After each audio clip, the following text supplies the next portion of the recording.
This podcast contains adult humor that some people might find offensive. I want these to be people like you and me. I'm not really interested in writing James Bond or a superhero. I want them to have the same foibles, the same mistakes, the same feeling out of their element. It's really classically the ordinary man in the extraordinary circumstance. I enjoy that. I want it to feel like this is somebody you know, this is you, this is your neighbor. And I think that that's probably what people mean when they say I do domestic. Sometimes I do family, sometimes I don't. But I'm hoping that the people feel like normal people.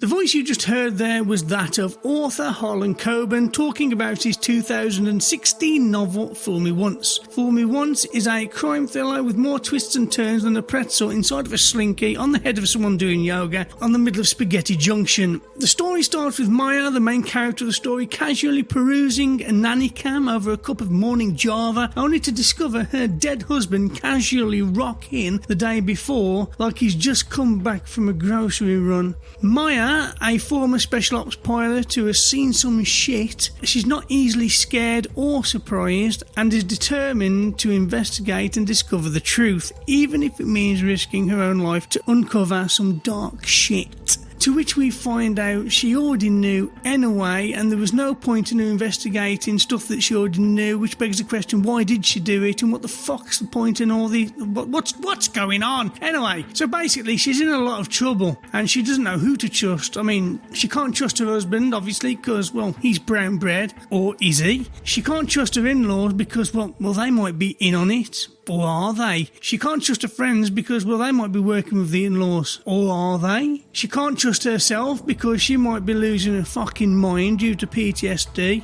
Or is she? Like I say, more twists than a chubby Checker song, and so many plot holes I'm surprised I didn't see yellow circles sprayed all the way through by Birmingham City Council to have filled in later. In the end, it turns out everyone is killed by someone, and we are all left none of the wiser as to what the fuck has just happened. I did both the series and the book, which are both very similar, and I'm still not sure how everything fits together, if it even does. But yeah, Fool Me Once, both the TV series and the book by Harlen Coban, a riveting and captivating crime thriller that will leave you on the edge of your seat asking yourself, what the fuck just happened? And are both the topic of today's podcast.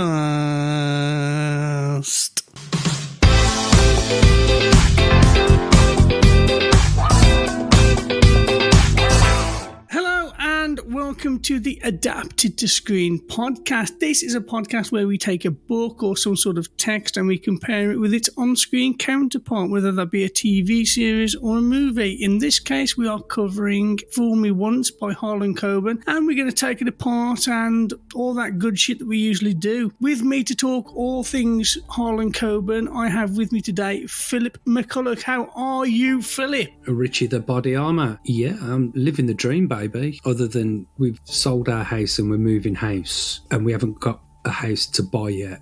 So we could be living in a tent on a roundabout at some point. No one cares. I'm sure you'll sort things out. How come, actually, off the subject, how come you're moving? Just somewhere bigger. All right, so earning more money. I'm going to get me a mansion, fuck it. Well, something like that, yeah. Yeah, so the book and the TV series, how was this for you? Good. It was one of those, Ritchie, where I'd actually watched the series first, and I think, surprise, surprise for the audience, you had also watched the series, although when I mentioned it, you went, oh, that fit bird off Coronation Street. So that's how you kind of rate programs, whether they're fit and things you can remember them from. But the TV series, the first 3 episodes were good, the last 2 episodes were good, and all the bits in the middle were shit. The book was better. Okay, well, we'll save that towards the end. But well, I think we're contractually obliged to say that the book was good, considering you and Harlen Coban had a little chat, didn't you? Sounds like Hulk Hogan, then. That did.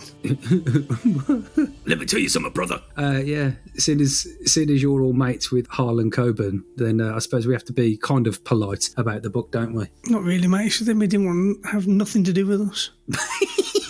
The bald cunt. I would have just gone with cunt, but you had to tear the piss out of his hair as well. He hasn't got any. I remember once, right. I remember once, I swear to God, it's one of the funniest things I'd say. I was about, I don't know, about 12 or 13 or what, and we'd gone into town on the bus.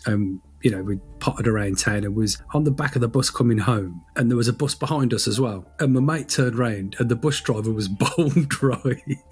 And my mate grabbed his hair and just started shouting, "Are you jealous?" I just thought it was the funniest thing in the world. And I still remember it today. It was just so funny. Except for, of course, if you're listening and you have no hair, then sus about that. But it was just the way he said it. It was really funny. Fucking hell. Look, we could spend all night talking about dumb shit we did as kids, but we best move swiftly on. It's 5 minutes in, we've already offended the author and anybody bald. We'll have nobody left by the end of it. So, moving on, as always, we're gonna, well, a bit of a change, because if you're a regular listener, you'll notice that we started doing a comedy thing at the start of the show. That's no longer going to happen because we discovered and have decided it's not very good. So we're going to keep that out, and we're going to start kicking off each show with our trailer. That's where we're going to start with the fun trailer. Yeah. I trust you have something, Phil. Oh, yeah. Oh, I see. This is a bit where I've got to do some speaking and shit. Yeah.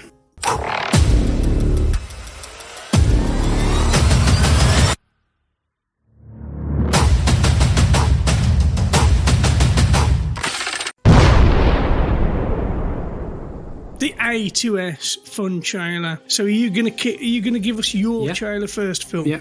Okay, right. You ready? Yeah, go. Widowed mum Maya is disturbed by an image of her late husband captured on her toddler's nanny cam.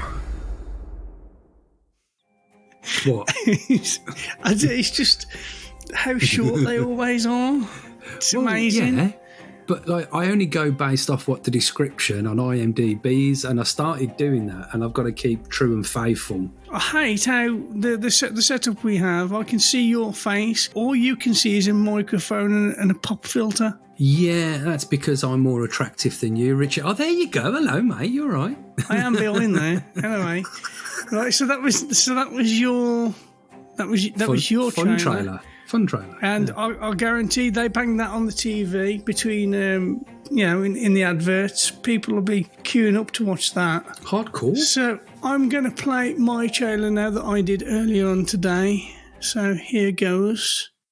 When former Special Ops pilot Maya Stern Burkett returns home from war and spots an unthinkable image on her nanny cam, a vision of her bereft of life husband playing with their 2-year-old daughter. Despite his recently being checked out, Maya's world unravels. The provocative question at the heart of the mystery. Can you believe everything you see with your own eyes, even when you desperately want to? Spoiler alert. The answer is maybe, but only if you squint and tilt your head.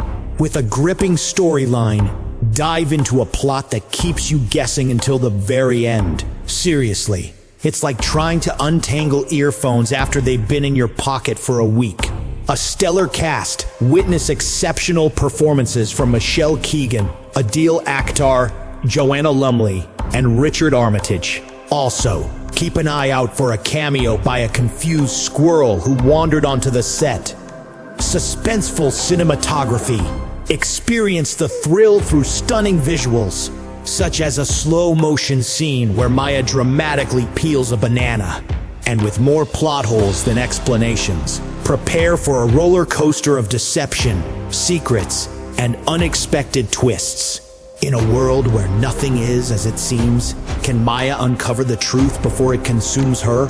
Fool me once, where reality blurs and trust becomes a dangerous game. Also, there's a subplot involving a sentient toaster.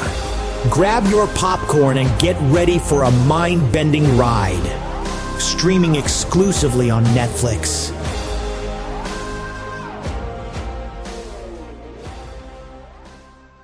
I went a bit over the top of his voice on this one. I added a bit of reverb to his voice, and I don't think it worked.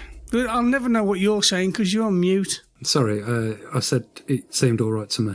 Okay. So that was our fun trailers. Let us know what you thought. And if you're really into the show, you do want to send it over and we might play it on an episode. Who knows? If you're really into the show, head over to Spotify and give us a rating. That'd be nice. I like that. Yeah, that'd be lovely. We'd love that. Yes. So, Phil, what have we got next on the list? We've got Author's Bump! Author's Bump! Harlen Coban, born in 1962, is an American writer of mystery novels and thrillers. The plots of his novels often involved the resurfacing of unresolved or misinterpreted events in the past, murders or fatal accidents, and have multiple twists. None of his novels have been adapted into Netflix series. Ka-ching! Some interesting facts here. He was Hold on. If you're going to do that. Jihad Body's really informative and interesting fun facts. Oh, well, it wasn't Jihad Body worthy, Ritchie. But he went to, he was raised in Livingston, where he graduated from Livingston High School with his childhood friend, future Governor Chris Christie. Okay, well, it's pretty much more than what I've got. I struggled to find. But we haven't done the. But we haven't. I haven't finished. I haven't fucking finished Author's Bump. Oh, you haven't? I do apologise, Philip. Carry on. Right, so he's written bare amount of books. Okay, bare amount for the Americans out there who don't know what that means. He's written a lot of books. He's written a bare amount. So he's got the Myron Bolitar series, and Myron Bolitar was he's fictional, of course, but he was an ex-basketball player turned agent, and his books mostly revolve around his, what they call clients dying, which I think after the third book you go, I ain't fucking being managed by you, mate. But there's Deal Breaker, Drop Shot, Fade Away, Backspin, One False Move. There's another 6 or 7 there. The Mickey Bolitar, which is the first Myron Bolitar spin-off. There was 3 books in that. There was the Windsor Horn Lockwood III, which is the second Myron Bolitar spin-off, which he wrote about fucking 29 books. No, 1 book. And then the standalone novels from 1990 up until 2003, where he's written 15 or 20 of them. So very prolific, wrote a lot of stuff very quickly, and has had them turned into movies and into Netflix series. Yes, well, that what you just said does actually move on to the Jihad Body's really informative and interesting fun facts. Okie dokie. I couldn't, honestly, there's lots out there, but not really anything interesting. I got a couple of bits if you're interested in those. However, yeah, I've got here, he signed, because if you like the Netflix series, you'll be happy to find out he signed a deal back in 2018 and renewed the deal in 2022 with Netflix that has seen many of his best-selling novels being produced on Netflix, and as of 2024 there are 8 Harlen Coban shows on Netflix. I don't think they're all English. I think some might be like Spanish and Polish, but there's plenty out there. And the only other thing I've got on him is he was a basketball star in college, and he is in the New England Basketball Hall of Fame. That's all I've got. Well, that's where the basketball books come from then. So my interesting fun facts, more based around the show itself. The Burkitt family estate is the same house used in Peaky Blinders as Tommy Shelby's house, which is Arley Hall and Gardens in Northwich in Cheshire. That is a fun fact. That is a fun fact, isn't it? This is the third time Richard Armitage, I wonder if they called him Shanksy at school, stars in a Netflix series based on a book by Harlen Coban. First was Adam Price's The Stranger, very good. The second, Ray Levine in Stay Close, and then Joe Burkitt in Fool Me Once. Oh, and also the characters Elaine Flynn, Tom Douglas, Corey Rosinski, and Dr. Christopher Swain, as named in the book, are all real people, and they made large donations to his charity to have their name used in the book. They paid their way into his book, is what you're saying there. Well, yeah, just like we discussed in the last episode. Was it last episode, Reacher, where Frances Neagley is a real person, and I think she won a competition, to have her name in the book.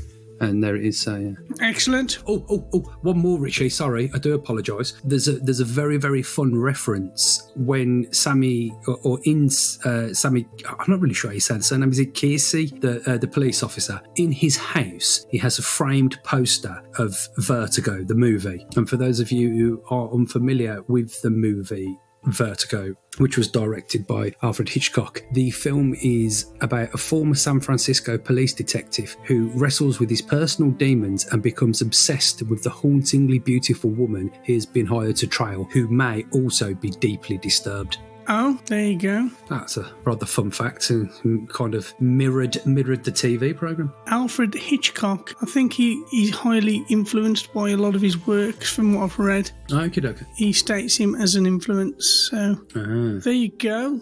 We got more out of that fun facts than I thought we would, so there you go. Excellent. Lovely, beautiful. So next, what is next? Next, Phil, you're going to tell us all about the cast of this series. To wit, we will then compare the differences between the cast in the series with the characters in the book. Yes, so we had Michelle Keegan as... Yeah, I agree, Richie. As Maya Stern / Burkett. We had Adil Akhtar as Sammy Kearse, Richard Armitage as Joe Burkett, Emmett J. Scanlon as Shane Teesa, possibly, Joanna Lumley as Judith Burkett, Dino Fetcher as Marty McGregor, and let's just give Natalie Anderson as Claire Walker a nod as well. A nod, should I say a nod? A nod. Whilst we are on the cast, let's talk about the differences between the cast in the series and the book. How did you find the casting?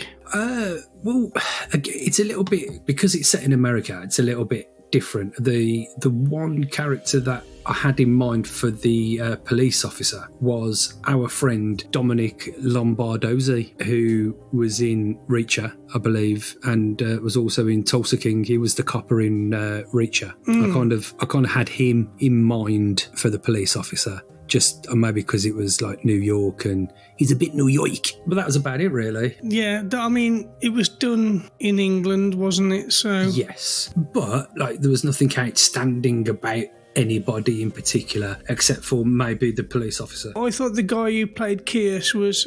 And I've seen him in few. I saw him in. I remember him in Utopia, I think it was. And he was the best thing about the series, in my opinion. I've seen him in a few things, and he's good. No, it was just because if you're trying to picture Americans, I would have picked him particularly. But obviously, it's British, so you don't. I thought everyone in the cast was decent. Yeah. No one was out of place particularly. I thought, as much as I like looking at Michelle Keegan, I don't think she was cast proper. I think they should have chose someone else. Maybe someone like Gwendoline Christie, because she came across more like she would have in the book. You know who Gwendoline Christie is, don't you? Yeah, of course I do, yeah. But she did the part. She did the part justice. Well, Michelle Keegan has played Army before, hasn't she? So it's a bit more believable. Yeah. So as far as comparing them with the book, I don't think really, me personally, I don't think any of them match up with the book, because the whole book, including the characters, smell like America. They stink of America, and this should never have been done as a British series, I don't think. Cheaper. Maybe, I don't know, but we're going to bleed over into the differences now. But for instance, like when Maya gets sprayed in the face with the pepper spray, now in America, that's fine. That's what common pepper spray is, nothing but a condiment in America. Over here, that's a 10-year maximum sentence. It's a firearm. Yeah. It's a firearm. And she's walking around with it in a handbag like it's a bit of deodorant. And the copper comes in and says, "What happened to you?" "I got sprayed with pepper spray." And he's like, "Oh, that's naughty." Mate, no, that's a 10-year maximum sentence over here. That is very true. I think obviously there was a lot of bits involved with the show that kind of smelled very American. For instance, when they were saying that like $9,000 or £9,000 was getting paid in every month, that's something to do with if there's £10,000 going into your account, the tax authorities get notified in America, so you do it underneath to keep the IRS off the case. So that was my first kind of hint that things were meant to be American. And then just like the words nanny cam, so we don't really say that, do we? Do we say nanny cam? Do we say that? I don't know. I don't know anyone ever that's had a nanny cam over here. Although, you little prick, you said fucking grocery store in your introduction, so who's the American now, eh? I got nothing. It's true. Who says grocery store? You would say, all right, Bab, off down the Londies. Which is, well, when just before the show, actually. I know you better than you know yourself, Richard. That's actually true. That's why I was late. Went to the Londies to grab this big pink dildo vape type thing. Oh, is it one of those turnarounds, full flavour jobby? Yeah, 2,400 puffs. You'd be in your element with 2,400 puffs, wouldn't you, Richie? Wow. There's another demographic of people we just offended. This episode is just a who's who of people we can offend. Okay, right. Okay, so differences. I think obviously the biggest relief for me was that there was no side quest with the niece and nephew. That was not only pointless in the TV show, but they've added that. Like, they've actually gone out and physically gone, you know what we need? We need that Maya's sister, her kids, or one of her kids is a secret. But not only that, the husband knows about it and he knows where the geezer lives. And the bloke knows the geezer. They know each other by name. And he punches him in the face for no reason. Well, he thought he had a reason, but he didn't. Yeah, no, obviously, and that's another difference. Eddie in the book isn't some loser drunk geezer. He actually doesn't come across as a loser or a drunk in the book. He actually comes across as a decent person. But in the TV show, they did everything other than put child porn on his fucking computer, made him out to be a fucking drunk loser who nobody could give a shit about. And it's just like, there was some decisions that I don't get, because the book was good enough without all of that nonsense. I disagree with that. I don't think he came across as a drunk loser. I think he came across as someone that was still struggling over the death of his wife, and yes, he was never that way. They even made it clear that he wasn't that way, and he got past it and he was able to help out. No, true, but in the book, I think probably because there was less interaction with them, she's like going into the house and searching stuff and beating him up, and his recycling bin's full of bottles and stuff, and it's just like, you're just making him out to be a loser. Yes, I know his wife's died and he's all sad, I get that, right? I haven't got an issue with that, but it was just none of that was necessary. None of it was. You had like 3 episodes on the kids on an adventure to find the real dad. What fucking for? Yeah.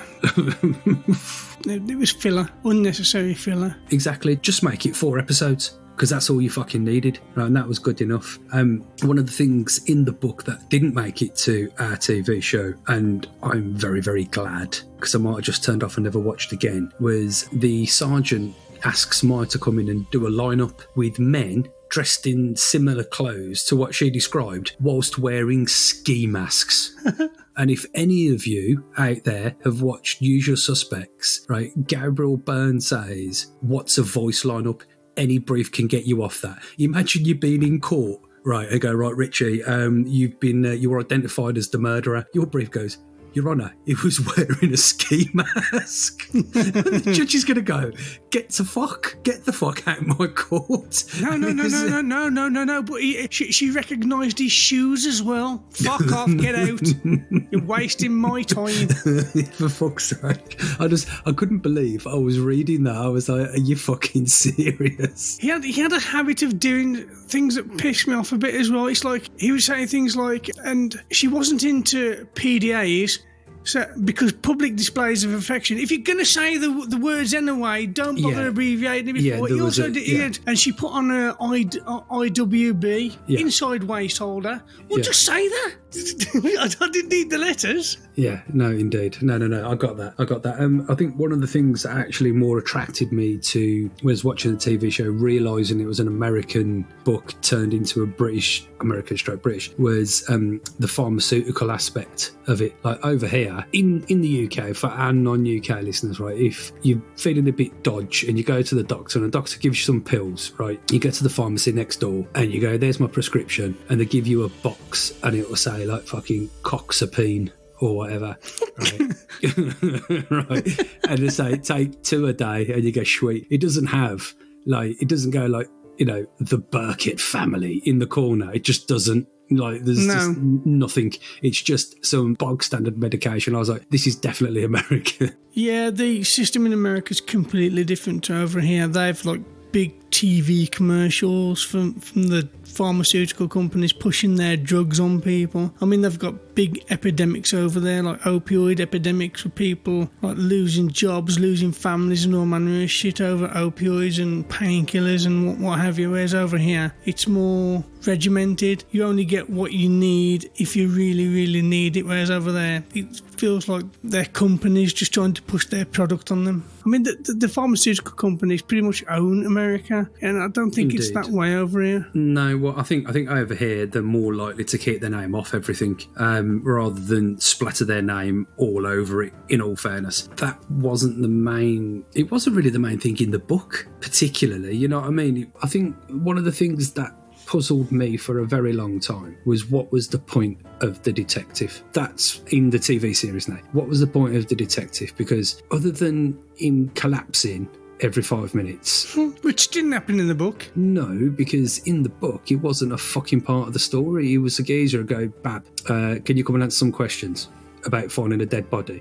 Bab, can you answer some questions about the people who murdered your husband? That was all the interaction we needed. And what we got was, let's face it, he was probably had more screen time than Maya. And I think after maybe the second or third episode, like, I'm going to really need to see what the point of this is, because there is no point. And there was the one bit that got me. Right, okay, so just for listeners all over the world, whether you're in Sutton Coldfield or you're in Halifax, whether you're in Islington or whether you're in Queens, New York, right? English people don't live in houses like that. Okay, so let's just make this very, very clear. Maya Burkett is clearly married into money, and they've got enough money for a £3 or £4 million house, right? Okay, that is literally the 0.001% of people. Speak for yourself. Well, okay, fair enough. You could probably buy all of King's Winford for that, couldn't you?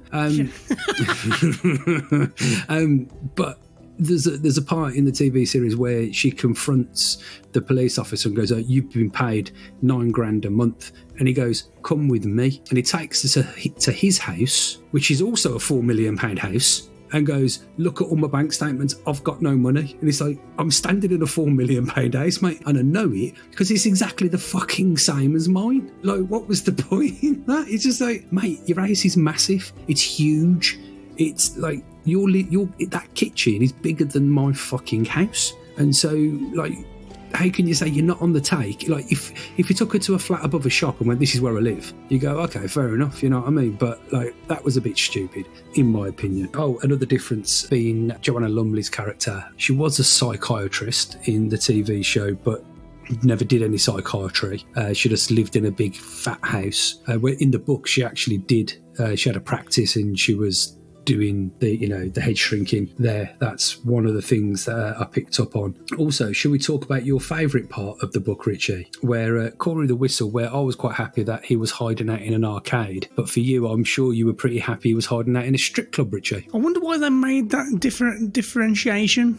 I think because if you're in a America strip club, sleazy, you know your clientele, it's easier for him to hide there because it's a little bit woo, little bit way kind of thing. Whereas in England, and I believe this is true of everywhere, you don't open a strip club until about 10 o'clock at night. No, that's true, yeah. So you would kind of need somewhere where she can go and it be open. Am I the only one that also feels that the hidden away arcade that no one knows about came across even more sleazy than the strip joint?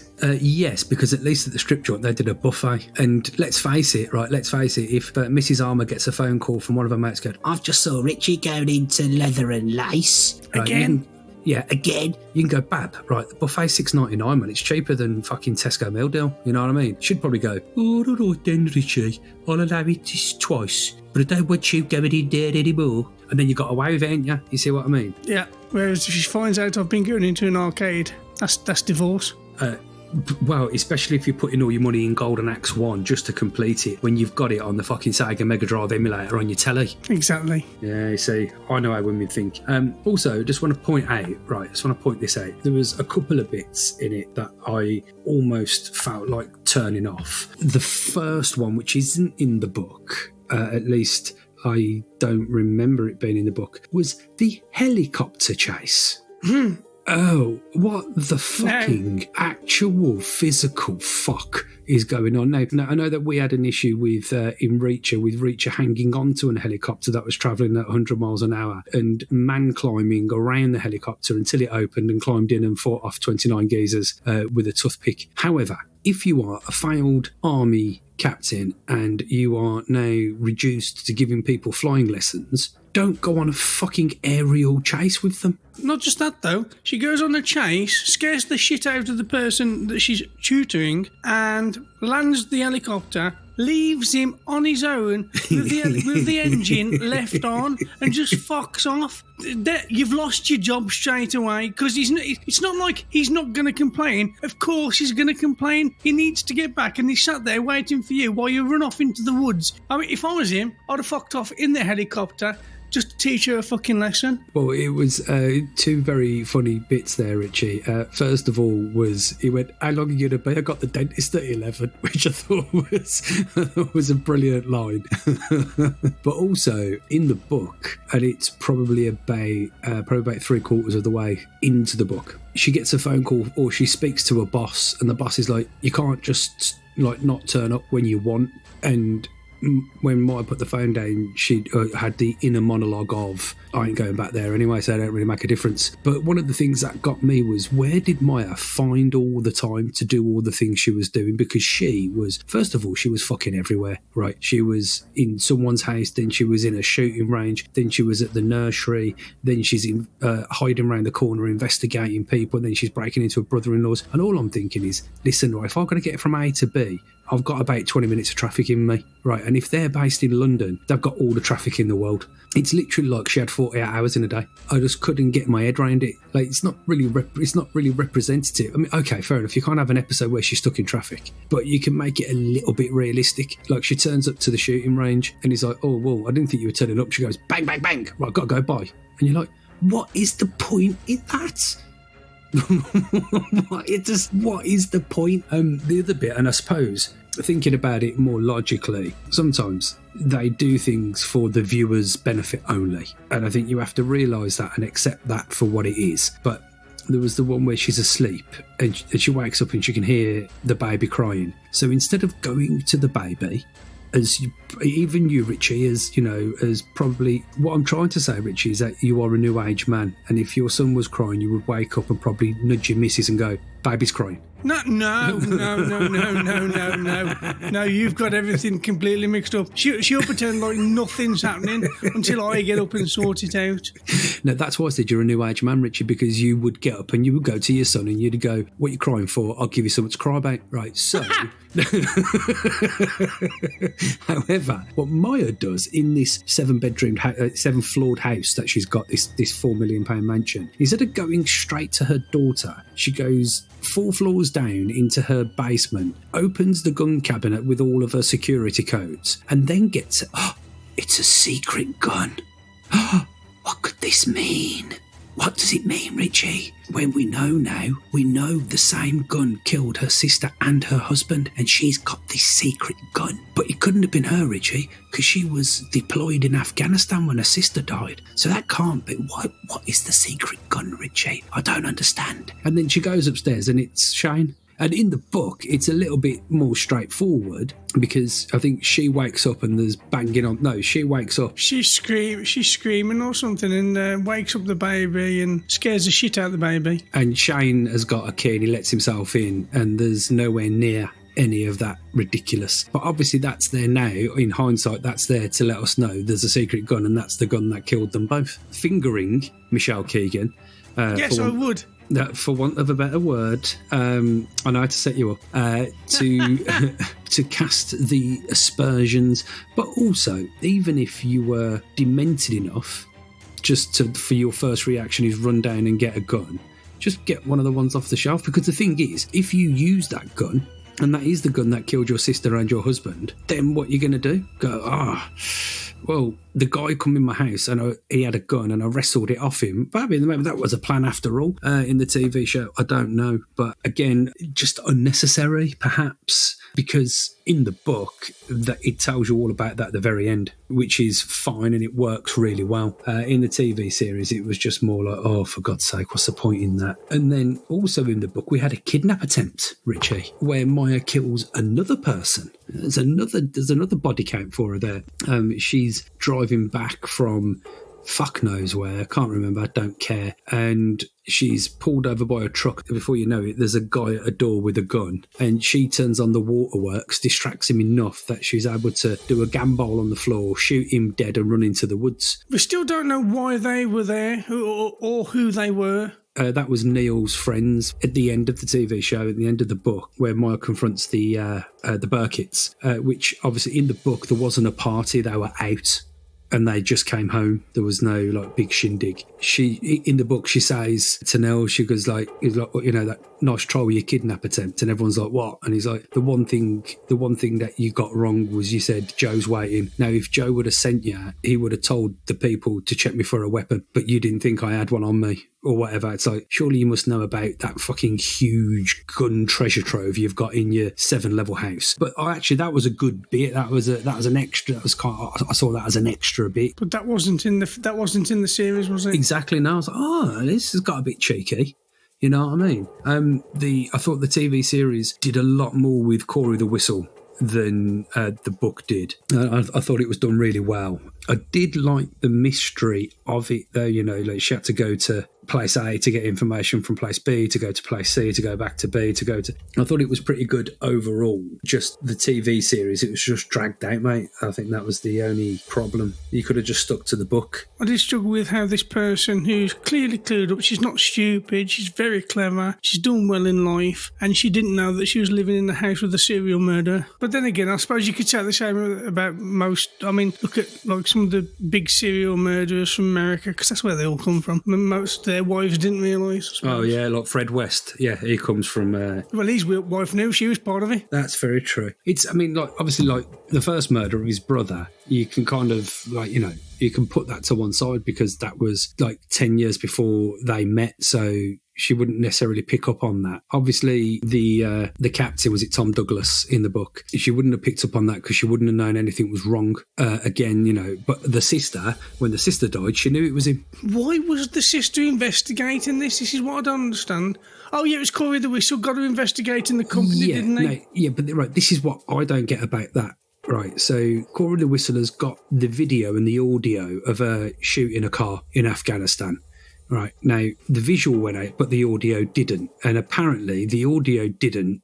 It's not really mentioned why, other than Claire asked him not to, but it's like, well, like, Claire asked him not to. It would have took her a long time to get hold of him. Like, was he holding the audio back for extras? That didn't make any sense. But also, the audio itself, right, doesn't make any fucking difference because in that audio, she's going... Like you can hear them go, we're under attack, we're please help us, help. And then she's going, can I give the team help? They're under attack, they've got someone coming in, and they're going, wait. So that wouldn't have been any worse than just watching a non-audioed clip of her blowing up a car. Yeah, and the other thing was, what am I waiting for? And it's like you're waiting on intelligence to find out who it is. We're the closest people to it. There's no one else around. How the fuck are you going to find out if I can't? AMPR. I know the UK have got the best intelligence in the world, but they're not that good that they can just find out who's casually driving down the road in a fucking 4x4. You know what I mean? Yeah, on some desert highway. Yeah, going through the DVLA. So no wonder she shot them. She's like, oh, fuck. In fact, we'd probably have all done the same. Our mates are under attack. Probably, yeah, in that scenario. Yeah, then I'll say that you don't know unless you're in the situation, do you? Well, no, you don't. And I suppose it comes down to a lot of things, doesn't it? In that scenario, it comes down to your training. It comes down to how you feel at that time. You know, you've got your friends have just been ambushed. They're all in rag order, and there's a car coming. No, to be fair, I'm just saying this, Richie. Just, you know, and you might feel differently to me. If I was driving down the road and there was like 4 or 5 cars all like blown up and people lying on the floor, I'd probably just turn the car around and go the opposite way. That's a good point, actually. What were civilians doing driving down there anyway? Yeah. In the middle of the desert, heading towards what clearly looks like there's some shit going on here. And also, there's a fighter helicopter or like jet hovering around. You know what I mean? Just going. Yeah, this might not be the best. This might not be a safe area. We should probably turn around. No, we'll be fine. I've been through it 1,000 times, love. I've been through it 1,000. We'll just carry on. It'll be fine. This is the scenic route. You want to get there fast? Oh shit, we're dead. Yeah, bonkers. Just bonkers stuff. But yeah, I thought that the use of Corey was better in the TV show than the book. But then again, that was just me. And I don't know. Are we at the end, Richie? We're at the end of the differences. I knew this one was going to be a bit shorter than usual because the differences are. I think the aesthetic differences mainly. It's yes. The story as a whole. It's so close. I mean, he's even Harlen Coban. Is it Harlen Coban? Coban. There's no R. It sounds like an 80s cigarette brand on it. I'm just popping down the road to go and get 20 Harlen Cobans. Yeah. But he's even splattered his name on all the stuff that's gone on Netflix, I think. So it's like he wants everybody to know he's the boss. Yeah. Well, wouldn't you? Well, none of the other authors do that with their films and TV series. I'm sure the names are on there somewhere, but not like splattered right down the front so everybody knows this is the author. Yeah, but nowadays though, Richie, and again, if he's got a 9-book deal, you want people to go, oh, that's the geezer who did that. We'll watch that. You know what I mean? That's what you want, that connection, don't you? And he's done that thing as well where he's not rebranded, but I don't know what the original picture was, but when I downloaded the audiobook, it was Michelle Keegan and... Well, if you look on our Twitter page, Richie, I always put up the book and the film covers. And so if you look on our Twitter page, you'll see what the original book cover looked like. Okay. I'm not going to check. I don't care. No, of course you don't. Well, you care enough to go, oh, I don't know, but you don't care enough to find out. No. Okay, fair enough. So, yeah, differences negligible, really. I think the story stayed very true to the original. So what we're going to do now is, Phil, we'll move on to our £100 million /$ remake. Bridges remake. You've been given $100 million. How are you going to remake it? Right, okay. So I'm going to set it in Australia for a start, and I'm going to have Jason Donovan as Joe, Kylie Minogue as Maya. Isn't she like 80 now? Okay, all right, okay. Holly Valance. I'm going to have Holly Valance. Oh, mate, is she still alive? Let me have a look at that. Let me check out Holly Valance. No, mate, you can't stop perving on Holly Valance on your internet. Holly Valance, nude. You can have Liam Neeson turn up in a minute and chin you. Is he shagging Holly Valance? No, she was in Taken, the first Taken movie. He was a bodyguard at the start. Oh, no shit. I have no idea. So I'm going to have Jason Donovan and Holly Valance as Joe. I'm thinking I'm going to have Madge Bishop playing the Joanna Lumley character. Why have you gone all Australian? Is it set in Australia? I did say that at the start. I said, yeah, you did say that, but why? Why not? Fair enough. I've got 100 million, and I'll go where the fuck I want. Guns are even harder to come by in Australia. I haven't got to that bit yet, mate. I haven't. Look, you've asked me for the remake. I'm remaking it. Yeah. Okay. I'm gonna have Craig McLachlan play Eddie. Just sounds like a fucking Neighbours. Fucking. His neighbours is Craig McLachlan. He was wasn't he like Kylie's brother or something? Yeah. And he had that song. I'm gonna have Stephen Dennis. Stephen Dennis is going to be in it, right? But I don't know what. He's going to be a shifty fucker because Stephen Dennis is shifty cunt, and it's not going to be guns. The murders take place with funnel web spider venom. Right, and Maya isn't in the army. She's a researcher into like viruses, so she might have to have some of this funnel web spider stuff knocking around her lab, to do tests on and stuff. I haven't got any further than that, Richard, because I keep forgetting about this section. That's about all I could offer. Okay, well, I haven't really thought this through either, but I've been busy doing other shit to do with it. But I'm going to keep it in America. It should have been done in America in the first place. We're going to get back to America, and we're gonna have. We need. We'll go with your favourite, the American Beauty. What's her name? Oh, Jennifer Lawrence. Jennifer Lawrence. I'm gonna have Jennifer Lawrence as the yeah, because she's been in Hunger Games and shit like that. She's a superhero. She's old as fuck and she's fit as fuck. Yeah, that works. Yeah. So now we need an older bird to be the antagonist. Jennifer Coolidge. Who the fuck is she? Stifler's mum. Oh, good call. Yeah. Stifler's mum. I just know how to press your buttons. Stifler's mum, definitely. Yeah, brilliant. Sorry, who was you going to say? I do apologise to Octavia. I wasn't sure. I was going to go with Ray Ramon's mum out of Everybody Loves Raymond. She's dead. Is she dead? He's not. Yeah, isn't that not Betty White? Is he? Even if she isn't, she's probably getting on a bit now. She's definitely got dementia if she's still alive. I like your diagnosis. She's not dead, but if she's alive, she's got dementia. Definitely. Okay, now. So yeah, I like Stifler's mum is a good call. For the detective, I'm going to go with the detective, and I can't think of his name, out of Breaking Bad. Oh yeah. Well, that's why I picked Dominic Lombardzi, because they're kind of the same. They're both bald-headed meatheads, and yeah, I agree with that. That's a good one. Yeah. What's his name? Let's get his name. I've still got Holly Valance nude. His name is Robert Paulson. No, that's fucking Robert Paulson's the name from fucking Fight Club, you twat. Hank Schrader, but that's his character name. I want to know what the... Dean Norris. Dean Norris. We'll have a bit of Dean Norris. In like 5 seconds, mate. 5 fucking seconds. Dean Norris. And who am I going to have as the husband, Joe, for the flashbacks? Ooh, so... Oh, Chris Pine. Go on then, yeah. Have him, that'd be good. Yeah, and it's gonna be... Actually, do you know what? Fuck all of that. I'm gonna have Tim Burton. I'm gonna have Tim Burton directing it. Oh, fuck me. And I'm gonna have Johnny Depp as the detective. I'm gonna have Helen Bonham Carter as the main protagonist. Yeah, she's believable. And for the evil antagonist, we'll have fucking hell. Who's evil and old out of Tim Burton movies? It's Helena Bonham Carter. That's who the old evil one. You can have her as the old evil one. Well, no, because she always plays the old evil one. No, okay. So if you want someone from a Tim Burton film, go with Gina Davis because she was in Beetlejuice. Okay. Oh, we could use what's her face out of Beetlejuice, Winona Ryder. Is she believable as an army captain? No, she's getting on a bit now as well. Who's going to be in the new Beetlejuice? That's the question. I don't know. Oh, I've got it. Okay, so what we're going to do is we're going to have Helen Bonham Carter as the evil bitch. Right. We're going to have Johnny Depp as the detective, and we're going to have Jenna Ortega. Okay. As Okay. Yeah. As the main protagonist.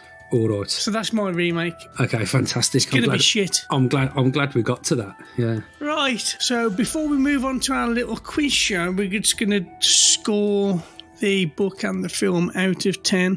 Phil, do you want to go first? Yeah, okay. TV series gets a 6 and the book gets a 7. Okay, I'm going to give them both a 6. Okay. I thought it wasn't a bad read, it was good, but I just feel there were too many plot holes and too many questions and too many things that didn't really make sense and title properly. But you could say that's just because I'm stupid and didn't see it, but I don't care, it's still a 6 and a 6 for me. Healthy scores all round. So we're going to move on to the quiz show, the little quiz show. We don't have Stephen here this week, and that's his problem, not mine. Wouldn't have made any fucking difference, would it, really? No. So we'll 3 questions each, and I'll start. My questions are going to be quite easy, probably. Okay, go on then. In the park, Joe pulled out a gun to shoot Maya. What was the brand of the gun that Joe pulled out to shoot Maya with? Smith & Wesson. Oh, you motherfucker. Yeah. Next question. What year was the book Fool Me Once published? Oh, that's interesting because I've just gone through that, haven't I, really? 2016. Excellent. What is the protagonist's full name? Do you accept Maya Stern Burkett or Maya Burkett Stern or Maya Stern or Maya Burkett?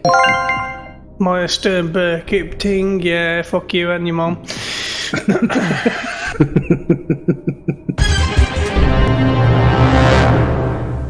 Okay, so my questions are as follows. What was Maya's rank in the army? Captain. Yeah, well done. Who was the name of the person that Maya visited that told her that Joe had killed his brother? Oh, you. And you know who I mean, don't you? Yes, I do. He was at the health place to come off drugs and drink and shit. Oh God, no, I'm not gonna get it. Dr. Christopher Swain. Yeah, I wouldn't have got it. I know, I remember it now. You said it, but yeah. Okay. So considering you can't win, I'll give you the choice of 2 questions to answer. Can you name the school that? No, I know you're gonna say, but no, I can't. Okay, well, that was the Franklin Biddle Academy. Yeah, never got that. Okay, so can you name the nursery that Lily attended? No. That was Fluffy Bunnies. This was a fair question because there's 2 answers, okay, and both are correct. Can you name the nanny's male friend in the book or the show? Hector? Yes, correct. I don't know his second name. I'm sure he had one. No. There wasn't a second name. That was it. It was Luca and Hector. Okay, so that bell tells me it is the end of the game. And at the end of that game, Phil, you have 3, I have 2. So you are this week's winner. Bastard, that gives you over the series 3-1, 3 to you, 1 to me, and fuck all to Steve. And so shall it remain.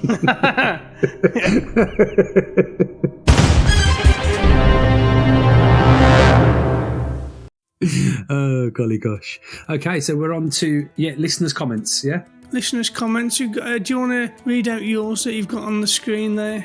Yes, of course. So Helen Clements wrote in and said, I thought the series was as expected, a clever story, but not directed very well. Lots of things pointed out to us too much, and the guns, etc., feels out of place in a British series. Even though she's in the military, the nanny cam is another plot device, which is introduced as a clunky way and is a bit American, not meaning to patronise, but it's not very common over here. No, it's true, and we did touch on that. We did. Actually, this is quite funny because I've not read this, and she's kind of saying everything we said. There was a lot of driving around. I like the detective's performance, and I think that he and Marty should have a spin-off. I actually did like the other detective. I thought he was quite good. Richard Armitage wasn't in it enough, but I like the main character, and the plot twist was good. So Helen Clements, you thirsty bitch. Fucking just because Richard Armitage wasn't in it enough for you. I understand why. The spin-off thing is funny because the comment I've got says the same thing. Annette Foster, I read the book yonks ago, so I was excited. Definitely British. Got to be British with the word yonks. How long is a yonk, Phil? I would say at least 3 years. Is a yonk even at...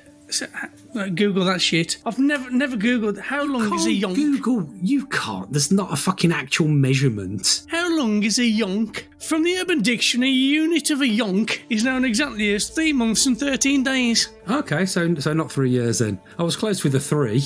I said 3. How long is a yonk? Never really considered it before. Anyway, I read the book yonks ago. So not just 3 months and 13 days ago. Many 3 months and 13 days ago. Several yonks. Several yonks. I read the book yonks ago and was excited to watch the series. We binge watched it over the weekend and really enjoyed it. I did think that maybe I'd misunderstood a few parts of the plot, but of course artistic liberties must be taken as it is a British adaptation. I really love the casting of detectives Kears and McGregor. I'd watch a spin-off series of these two, the British Starsky and Hutch.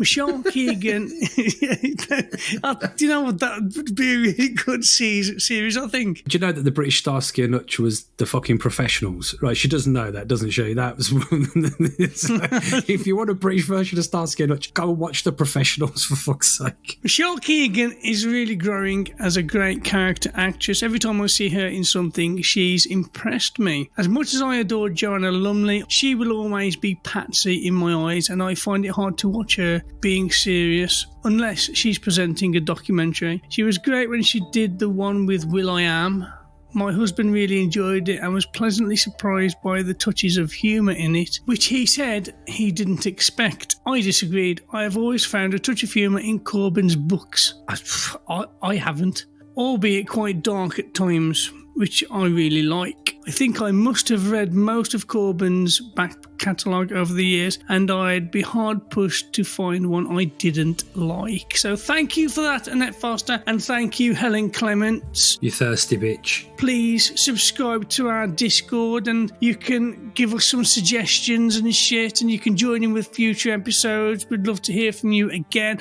And that goes to all of our listeners. We have a fucking Discord. It'll be in the links. No, hang on. Do we? Yeah, we do. I'm not fucking invited, you cunt. Yeah, no, you've got nothing good to say, Philip. That's very true. Actually, there was one thing I did want to bring up, and I'd started touching on it earlier, and we just kind of played through it. Was the detective, and obviously he was collapsing and passing out and all this, and he was taking the tablets to make him better and so on and so forth. And when he had that car crash, he'd text and said, I've done it again. And the missus had noticed there was no replies. And it wasn't until literally the scene before he realised that I went, oh, fuck. Like, it's his dead wife. It's not his, like, AA sponsor. That's his fucking dead wife. And that's the reason why he's not getting any replies on his texts. And they're the side effects from the pills he's taking. And yeah, that was a nice little twist. I thought that was very clever. And that's why I said the first 2 episodes were good and the last 2 episodes were good. And what was in the middle was a bit shit. Because obviously they've got, you had the red herrings in there, didn't you? Like, he's Shane. Shane's putting trackers on a car. He's Shane trying to shag her. Of course he is. He pretends to be he pretends to be a friend, but it's Michelle Keegan. Of course he is. And if he's not, he's gay. Well, you see, he didn't come across that way. I don't, you know what I mean? Like, I'd come across her. Well, of course you would. Right, should I edit that out? We're ending the podcast on that, mate. That's it. Thanks for listening. Bye. I do apologise. I'll put the disclaimer at the start so you can fuck off if you don't like it. And you should have guessed when I said Stifler's mum. So, just to finish off, who stood out as the best character in the book and the best character in the series? Okay, so best character in the book. Fucking hell.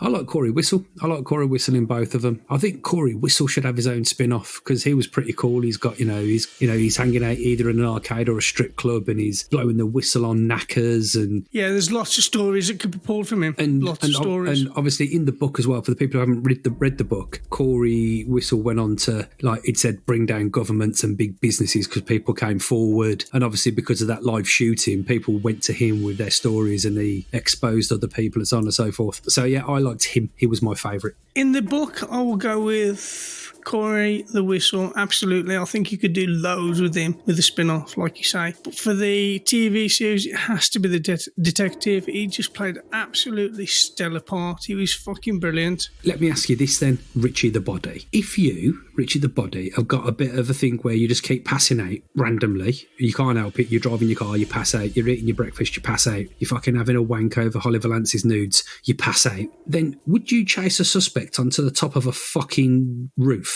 No. Or would you go, I know who that is and I know where he lives. I'm going to wait outside his fucking house. No. Instead, he runs onto a roof. And by the way, listeners, it's not a flat roof. It's a fucking pointy one, right? It's a pointy roof. We call them apexes, but Phil calls them pointy roofs. it's a pointy roof, right? And he stood on top of the pointy roof going, ooh, one of my episodes are going to happen. And the suspect he chases is a prick and fucking falls off the roof but survives. And it's just like, like when those kind of... also, when he goes to Corey's log cabin in the woods and he finds the secret thingy, he goes, police, I'm armed. Like, no, mate. Right, because if you were armed police, you would have heard, "Armed police, motherfucker, hit the fucking ground." You were, police, and I'm armed. You're fucking in the dark, mate, with a fucking stick. Fuck off, you cunt. The other thing I struggled with as well, with Corey the Whistle, he's held out in this strip joint. Is it his strip joint, or is it somebody else's that he's just... And he's like, I've got fucking tunnels going fucking everywhere. Okay, so I can tell you... I can tell you how. What's happened is Corey's blew the whistle for the geezer who owns a load of businesses, and one of them happens to be a strip club. And Corey's done his research and noticed that there's a network of tunnels underneath, and he goes, geezer, you know that favour I did for you? Any chance I can hide in your fucking thinking? If it comes on top, I need to use those tunnels. What if you got tunnels underneath the strip club? That's weird. Well, no, not really, because you've got to think in Prohibition times, they would have built tunnels all underneath to transport the booze everywhere, wouldn't they? So that's perfectly logical thinking that there would be tunnels there. Exactly the same in Birmingham. If you look from the mailbox, for instance, all underneath there's tunnels, because the mailbox used to be like the head of, like, not the head of Royal Mail, but used to be like the main sorting office in Royal Mail, hence why it's called the mailbox. But they used to transport the mail underground. I'm glad I had this conversation, because that clears things up a bit. If you know Birmingham town centre at all, there's a pub called the Post Office Vaults, and I know the post office. Yeah, so that used to be the Post Office Vault, and from there to the mailbox, they've got tunnels. Okay, interesting. How about that, listeners? How fun was that for you to finish the episode It was very entertaining, Richard. I think we smashed this episode. This is going to go viral. Anyway, I think we've covered everything that needs to be covered. It's been a fun episode. Hopefully next time Steve will be back to add some extra banter to the show. I think we're going to be... What we're covering next time, Phil? It's Harry and Marge Go Large, or at least I think it's called Harry and Marge Go Large, but I could be completely mistaken and get the Harry wrong. I know it's Marge because she goes large. Jerry and Marge Go Large. From 2002. I'm very disappointed. Is it Matt Groening of The Simpsons? I'm very disappointed he hasn't picked up on that and done a Simpsons version of Homer and Marge Go Large. That would be very good indeed, yes. So yeah, I just want to give a big thanks to all those of you that have subscribed, liked and shared. It really means a lot to us and it helps us out a lot, so thank you very much to all of you. We love you loads. If you want to follow us, you can find all of the links to everywhere that we reside in the show notes. This has been the Adapted to Screen podcast. Fool Me Once by Harlen Coban versus Fool Me Once by Netflix. I have been Richie. I have been Philip. Thank you everyone so much for listening, if indeed you still are.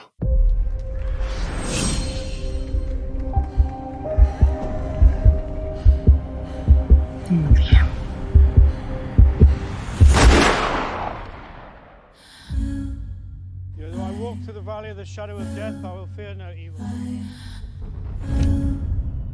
This is where the attack happened, and this is where Joe Burkett was murdered.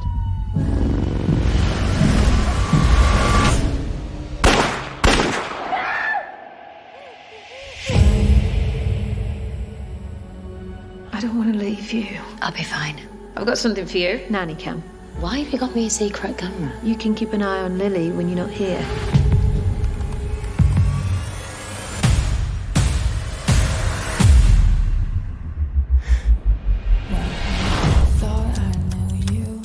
How can a dead man appear on a secret camera? What, my dead son whom we buried?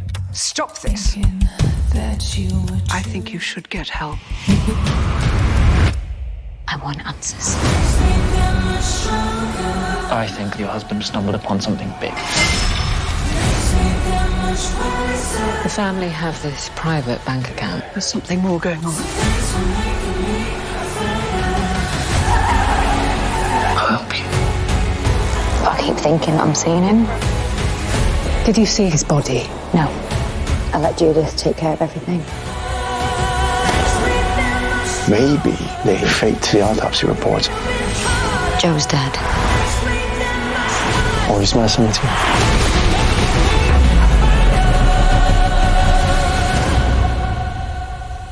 Or someone else's. Makes me that much stronger.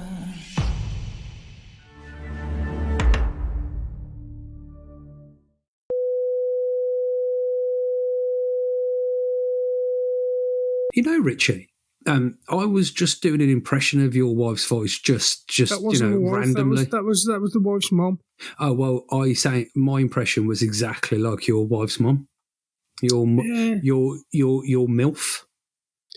Well, the brother-in-law has ordered a pizza and he doesn't want it because they've put cheese and tomato on it.